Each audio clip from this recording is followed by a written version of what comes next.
Start po. At gano'ng umaga po sa inyo lahat.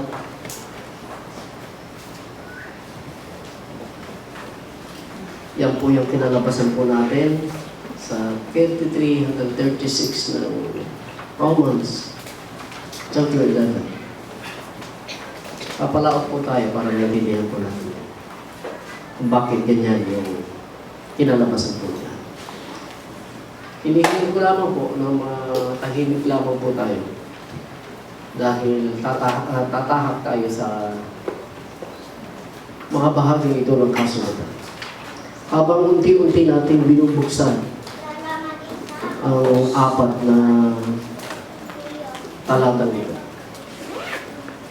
ibinabalik din niya ang ating alaala sa mga laman ng chapter 9 hanggang sa chapter 11 hanggang doon sa 32 ng chapter 11. Dahil dito po ang apat po na verses na nandyan, ang 33, 34, 35, 36, ang apat na verses po yan ang masasabi kong pinakaselyo kung ano ang binuksan ni Apostol Pablo sa chapter 9, yung kung ano ang kanyang diniscuss sa chapter 9, ang verse 33, 34, 35, 36 ng chapter 11, ito po ang pinaka-selyo niya. Ito ang nagsara sa lahat ng mga usaping ibinigay ni Apostol Pablo magmula sa chapter 9. At dahil sa malinaw ang lahat, kay Apostol Pablo doon sa mga nauna niyang kinalakay, hindi naiwasan pa ni Apostol Pablo na mapahanga. Kung inyong makikita po yan, yung 34 hanggang 36, nakapaloob po dyan ang paghanga ni Apostol Pablo. At dahil sinasabi ko na napakalinaw ang mga diskusyon, tanggap ni Apostol Pablo kung ano man ang kanyang binusa sa chapter 9 hanggang sa chapter 11 ng mga usapin na yan. Hindi malayo kung hindi ito'y nakapagbigay siya ng paghanga, nakapagbigay siya ng mga papuri sa Diyos nito si Apostol Pablo. Katulad ng mga salitang ang pagkamangha, ang magbigay siya ng mga papuri sa Diyos, ay hindi niya maiwasan. Basahin natin. Bakit yun ang sinasabi mo, Pastor? Dahil yan naman po ang sinasabi ng chapter 11, verse 33.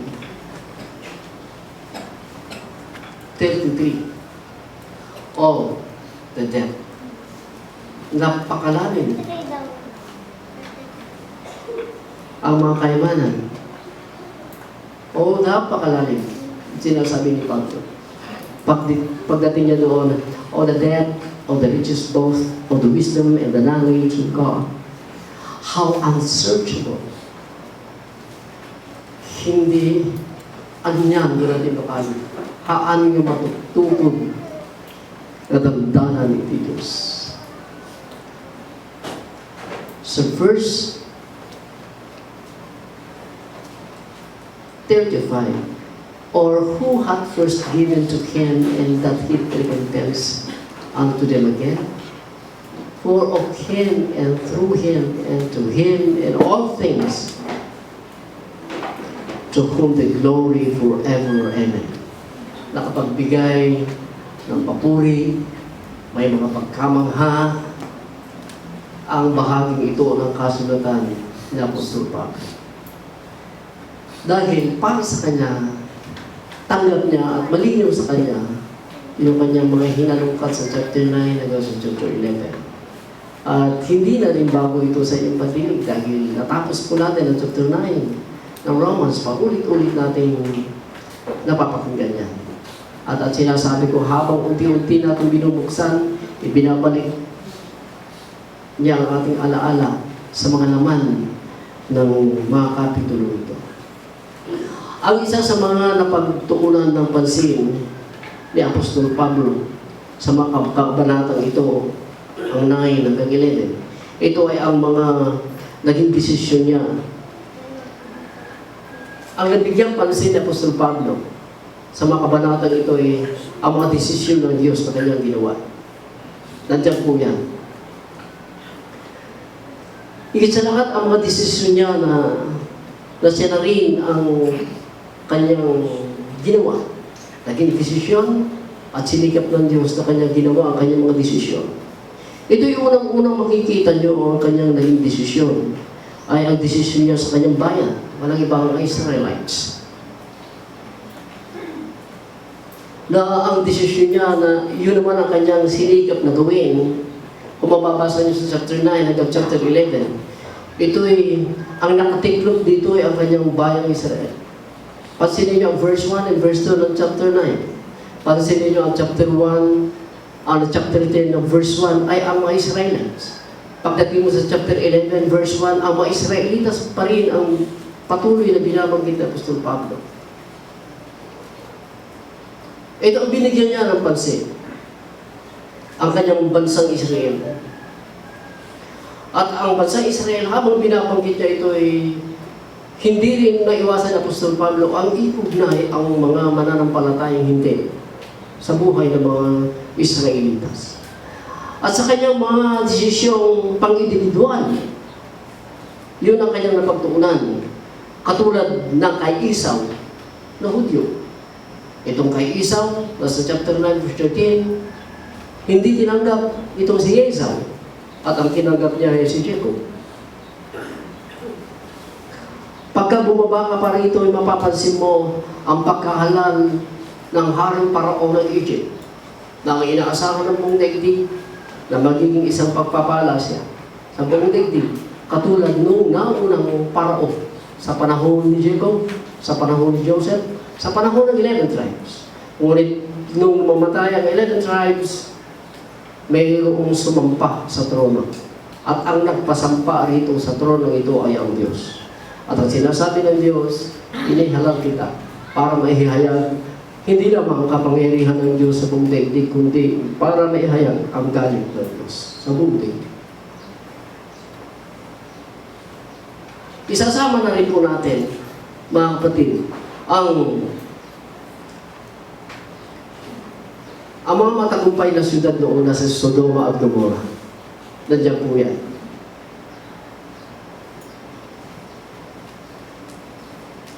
Na ang akala ng ilan, higit sa lahat, ang kambal na syudad na ito ay wala nang puknan. Walang makakaglang sa kanilang paglago. Lalo na doon sa kanilang makalamang bagay. Dahil alam natin na ang ginagawa ng Sodoma at Gomorrah, na kahit alam naman ito ni Lot, yun pa rin ang pinili ni Lot sa panahon na yan. Sila po ay nasa tinatawag na immoral na kalagayan. Babae at lalaki, o babae at babae, nagsasama. Lalaki at lalaki, nagsasama. At naipahayag ang galit ng Diyos sa kanilang syudad po. Umulan, hindi po tubig. Umulan ng apoy at ang asopre. At sinulog ang lahat. At walang naligtas, liban kay Lot at ang kanyang dalawang anak.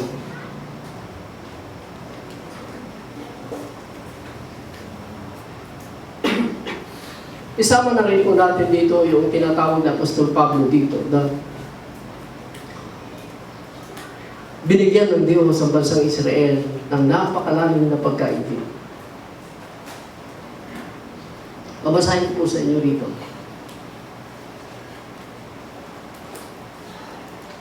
Punta po natin ng 11 na sinasabi ng Apostol Pablo. 11, verse 8, verse 9, verse 10, and then 25.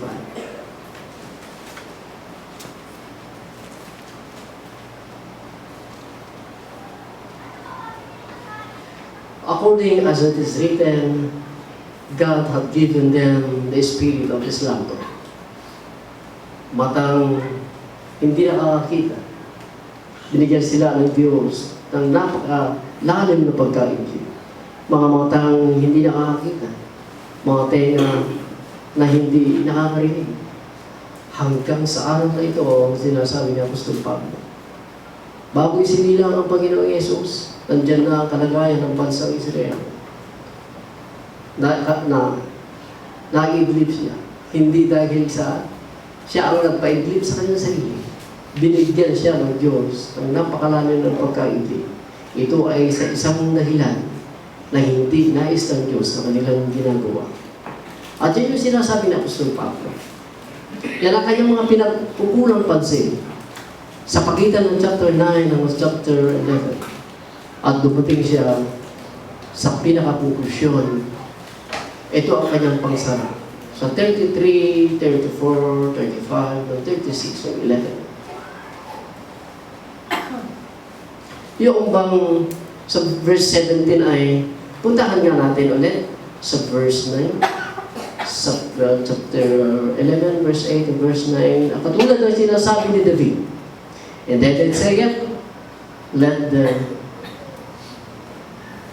table be made a snare and a trap, and a stumbling block, and a recompense unto them. Kung saan ang kanilang ginagawang mga plano sa buhay, ang mga Hudyo, magamit sila ng mga maluluwang na mga tables para pagplanuhan ang lahat ng bagay. Ngunit ang sinasabi ni David, ang lahat ng ginagawa nila sa kanilang mga table na yan, kung ilan sila na nagplano. Verse 9, nandito po ito as a verse 10, let their eyes be darkened, that they may not see, and bow down their backward. Kaya ang kanilang mga matay hindi makakita. At tuluyan nila silang tumalikod. At yan ang kalagayan nila sa panahon na yun. Yung ilagay sila ng Diyos nang hindi talaga sila makapaniwala. Na kahit gusto rin nilang maniwala, ay wala silang kakayanang maniwala. Dahil ang Diyos ang nagbigay sa kanila yung tinatawag nating unbelief. Let me read before you, brethren. So 32 ng 11.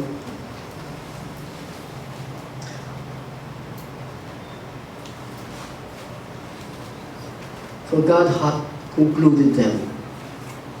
For God hath concluded them. For God hath concluded them all in unbelief.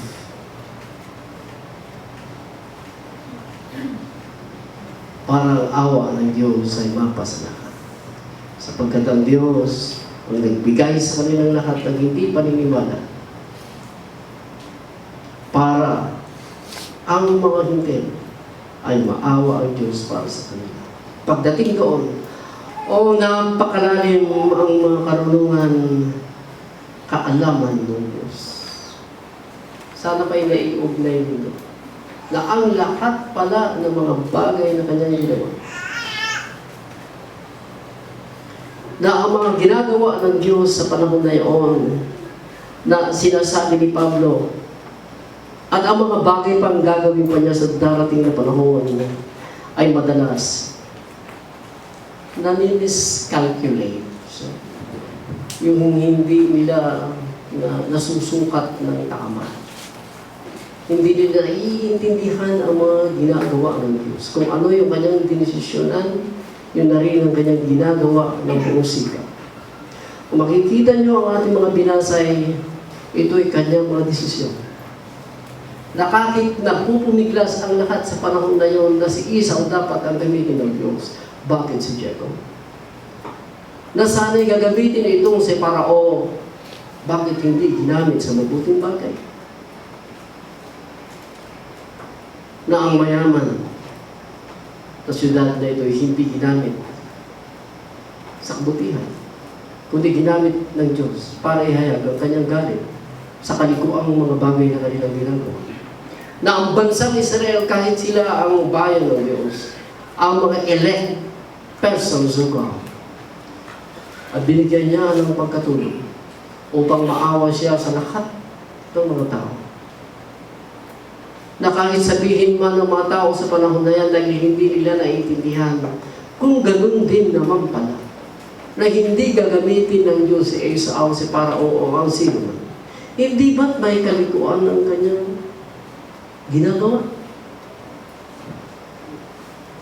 So chapter naman ito, let me read. So 13, as it is written in Jacob have I loved, and Esau have I hated. What shall we say then? Is there unrighteousness with God? Wala. Dahil ang sinasabi ni Moses, I will have mercy on whom I have mercy, and I will have compassion on whom I will have compassion. So then it is not of him that willeth, nor of him that runneth, but of God that showeth mercy. Hindi sa nagnanais, kahit naaawa ka doon, kung hindi naaawa ang Diyos doon. Kahit tumatakbo ka, nagbibigay ka ng panahon para magtagumpay ka, hindi yun ang magbibigay ng tagumpay, kundi ang Diyos. Hindi ang tumatakbo, hindi ang nagnanais, kundi yung Diyos na nagdesisyon at nagbibigay ito, pinakisinak sa katuparan niya ang kanyang mga gawa. Isama po natin ulit na ang bansang Israel, karamihan sa panahon na yan bago si Kristo, binali na sila ng Diyos. Right? Binigyan sila ng napakahimping na pagtulong. 11, 17 and 11.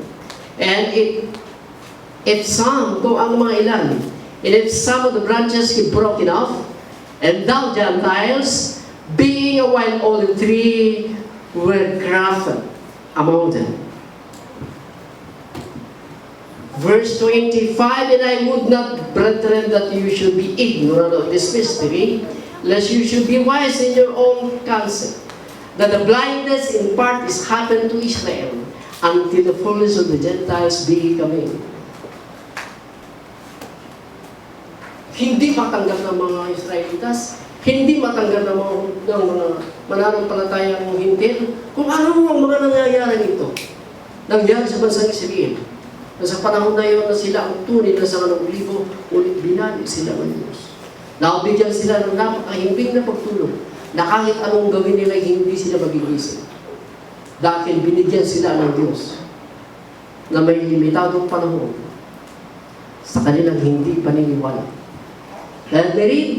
And verse 32, for God had concluded them all in unbelief. Ang Diyos na ang nagbigay sa kanila na parang hindi na sila makapaniwala. Bakit? Sapagkat hindi sila naniniwala.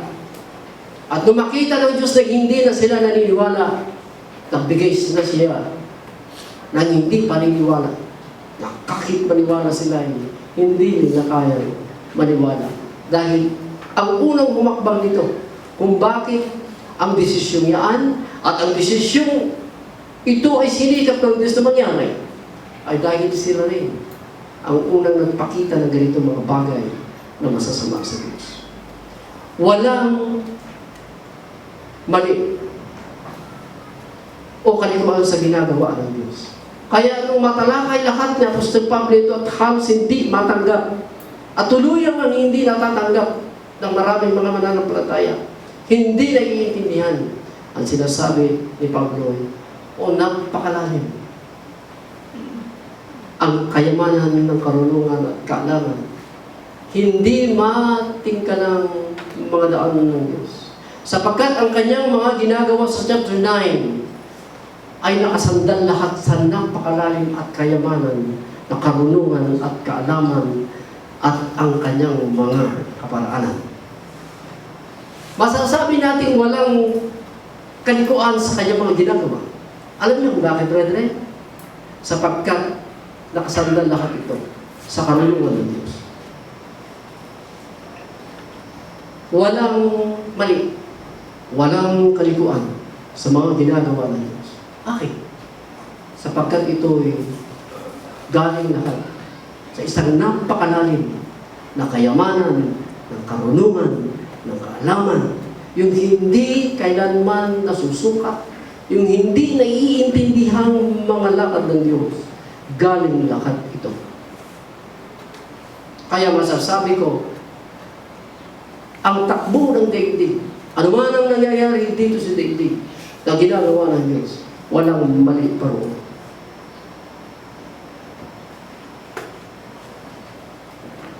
Hindi katulad noon sa Ezekiel, no, ang bansang Israel, ang Judah at ang tribo ng Benjamin ay nasa Babylon. Ang sinabi ng Diyos kay Ezekiel, sabihin mo sa mga matuwid, kung iiwanan niya ang kanyang matuwid na buhay, walang pagsala. Mamamatay ang tao na yan. At hindi ko ibibilang ang mga matuwid niyang mga bagay. At ang makikita ko ay ang kanyang kalikuan. At mamamatay ang tao ito. At kung ang isang wicked man, ang tao masama, iiwanan niya ang kanyang mga kalikuan at maging matuwid siya. Kalilimutan ko yung mga masasamang bagay na kanyang ginawa. At ang aking makikita ay ang mga matutuwid niyang gawa. At ang tao ito'y mabubuhay. At ang sabi ng mga tao sa panahon na yan, doon sa desisyon ng Diyos noon, ay nasa 23 ng Ezekiel, alam niyo kanina sinasabi, ang iyong daan ay hindi tama. Hindi equal. Saan ano yung equal? Hindi patas ang iyong mga daan. Sa ano po ito? Sa Ezekiel. Recorded ko po ito. Naalala ko sa Ezekiel 33:20. 20.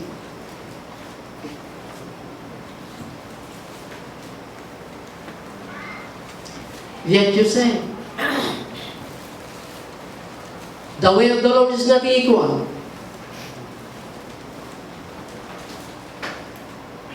Sumagot ang Diyos, O you of Israel, I will judge you everyone after his ways. Anong hindi equal? Kakatulan ko kayo ayon sa inyong mga daan. Hindi sa aking daan ko kayo kakatulan. Naiintindihan mo natin ito? Wala kang masasabi. Dahil daan mo, kita sinupa. At ang sabi ng Diyos, equal ang ating mga daan. Tama ang ating mga ginagawa. Kayo ang hindi tama ang ginagawa. Kaya doon sa inyong mga ginagawa, kakatulan kayo. Ano ba naman nababasa natin sa chapter 9 hanggang 11?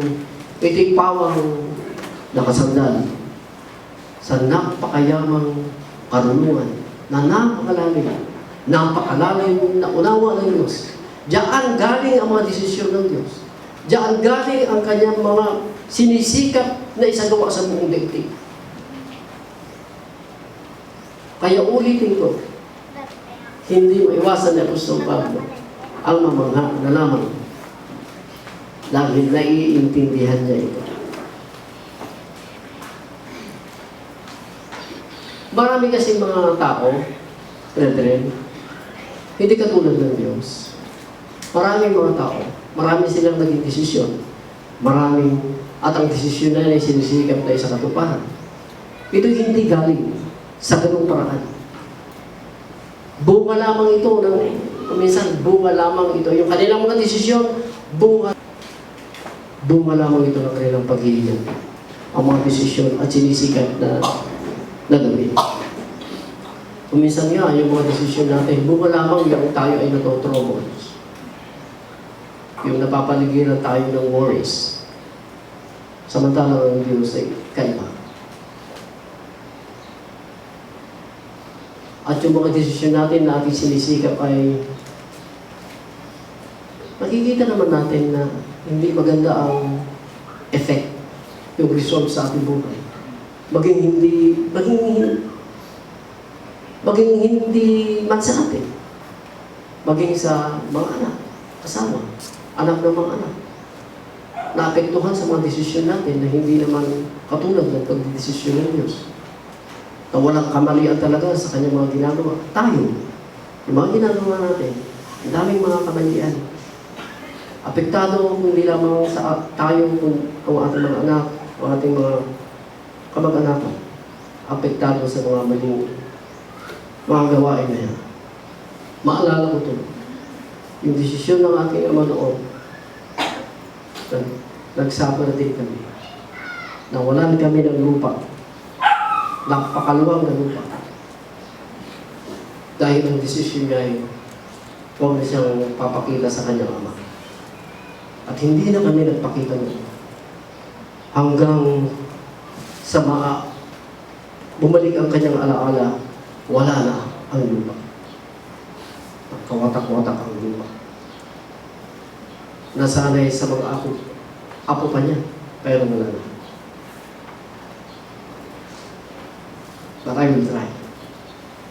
Ito ko naman ngayon ang aking sinisika, baka sakaling makasumpong ako ng awat sa Diyos. Minsan nagbibenta tayo ng ari-arian, galit lang natin yan. Apektado ang ating mga anak, apektado ang ating mga apo. So kapag i-desisyon tayo, ginagawa natin ito. Hindi katulad ng Diyos na ikabubuti ng buong sangkatauhan na kung minsan at madalas at talagang hindi tanggap baging sa kalagitnaan ng mga mananampalataya, ang alam nila ay may kaliguan sa ginagawa ng Diyos. Pero kailanman ay wala. At dahil walang kaliguan sa ginagawa ng Diyos, ano bang benepisyo meron itong 4 na verses na sinasabi ni Apostol Pablo? Ito ang pinakasaya, pangsara ni Apostol Pablo doon sa kanyang binuksang mga usapin. Na sinasabi niya ay, tama lang na nangyari mga yan. Dahil, napakalalim. Ang kayamanan ng karunungan, kaalaman, at hindi matingkalang mga daan ng Diyos.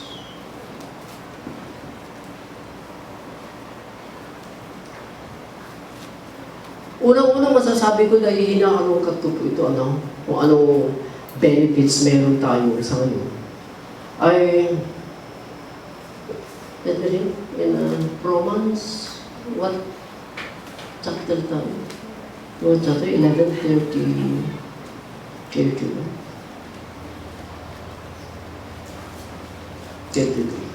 Oh, the depth of the riches, both the wisdom and the knowledge of God. Napakalalim. Ang kayamanan, ng kaalaman, ng karunungan ng Diyos. How unsearchable are His judgment. Yung mga paghatol niya ay hindi maaninag na tama ang mga ito ng mga tao. And His ways past finding out. At dahil dito sa hindi na yung lalim na nun, hindi natin naaabot yun. Yung kayamanan na yun ng kanyang karunungan, hindi natin naaabot. Kahit minsan, kahit anong binat ng ating pag-iisip nito. Mamamanghang ka na lamang doon sa kanyang mga daan, hindi mo siya na naaapuhap sa mga mata. Hindi kaya sabihin ng mga mamaya makikita natin. Ay, ang sinasabi, dahil dito ay hindi na nangangailangan ng sinuman. And in verse 1, verse 9, For who hath known the mind of the Lord? Hindi mo nararating ang kaisipan ng Diyos. Ang anak at ang Espiritu lamang ang nakakabatid kung ano ito. Hindi naabot ng karunungan at kaalaman ng tao ang kaalaman at karunungan ng Diyos. At dahil hindi abot ng madalas ito ng tao, nagbubunga ito, sinasabi ko, hindi nila ito masukat. At nasasabi nila tuloy, mali ang Diyos. Pero walang mali ayon kay Pablo dahil napakalalim talaga ang karunungan ng Diyos. Napakalalim talaga ang kaalaman ng Diyos. Liban sa malalim, napakayaman ito. Na kahit anong gawin mo, nabibigla ka na lamang yung mga daan ng Diyos, lumalakad ka na pala roon na hindi mo namamalayan. Pinapalakad na pala tayo ng Diyos doon sa kanyang mga daan. At dahil dito, hindi nangangailangan. For who had known the mind of the Lord? Or who had been His counselor? Dahil kung natutukod natin, nami-measure natin ang karunungan at kaalaman ng Diyos, yung kanyang lalim, tiyak ko, Ang maganda rito na benepisyo, dapat talagang ganito itong Diyos na ito. Dahil kung nalalaman natin ang kanyang mga kaisipan, ay nasa magiging alanganin na rin ating buhay. Hindi ito malalapatan at matatakpan kung ano yung kanyang desisyon. Dahil kung abot natin, baka masugsugan tayo pa na ako Diyos. Alam niyo yung salitang masugsugan? Baka madisip pa natin ang Diyos. Yung kanyang desisyon ay ma-alter natin, mapapalitan natin, matatamperan pa natin. Alam mo naman ang tao. Akala mo nagmamalasakit, hindi. Inaaya kang kumain, inaaya kang magmerienda, sinasamahan ka, yung puso niya wala sa'yo. Binibigyan ka, pero yung puso niya wala sa'yo. Ang sinasabi ng Proverbs, mag-ingat ka.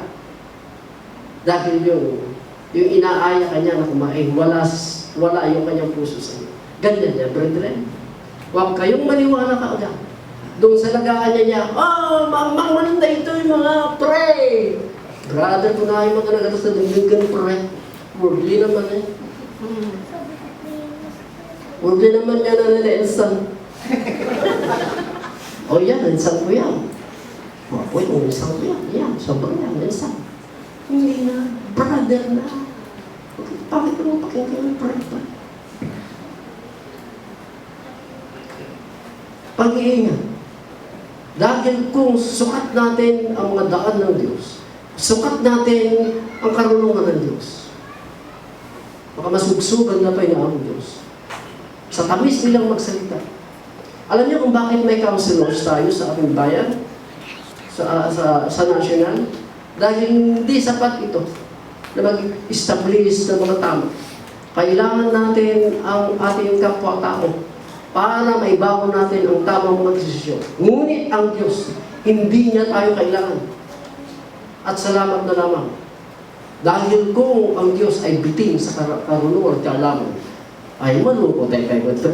Ate paipilain tayo, mahulog mo. Di ba? Kawawa ang buong daigdig.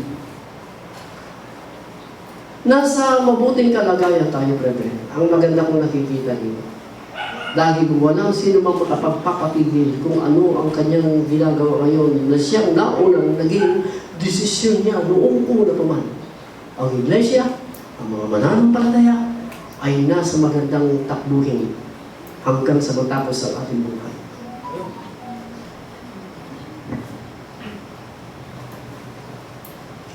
Kaya naman po upang maging panatag ang ating puso sa mga darating na panahon, ilagat mo dito. Para mapanatag, para maalis ang mga maraming takot sa gabi at araw sa atin bilang isang mananampalataya. Isandal natin dito dahil sinasabi ni Pablo, napakalalim. Kung hindi maintindihan ang desisyon ng Diyos sa chapter 9 hanggang sa 11, ng Hintil at ng mga Hudyo, sinasabi ni Pablo ay naiintindihan niya. Dahil bunga ito ng karunungan ng Diyos. Bunga ito ng kaalaman ng Diyos. Hindi kailanman nakapag-participate ang tao dito dahil wala siyang counselor. Kaya naman pinuri ni Pablo ang Diyos sa ganitong paraan na kanyang ginagawa. Inaalis niya ang pag-aalinlangan na may halong kamalian ang ginagawa ng Diyos. Itong bahagi ito ng apat na verses. Tanggalin ang mga pag-aalinlangan sa ating buhay. Na one day, hindi naman tayo talaga iiwanan ng Diyos. Baka sakaling tayo ang mag-iiwan sa Diyos. Wala akong pag-aalilangan. Katulad ng ama ng ina sa kanyang anak. Ang gustong-gusto ng ama at ng ina ay matutulog ang bata sa kanyang bisig. Amen?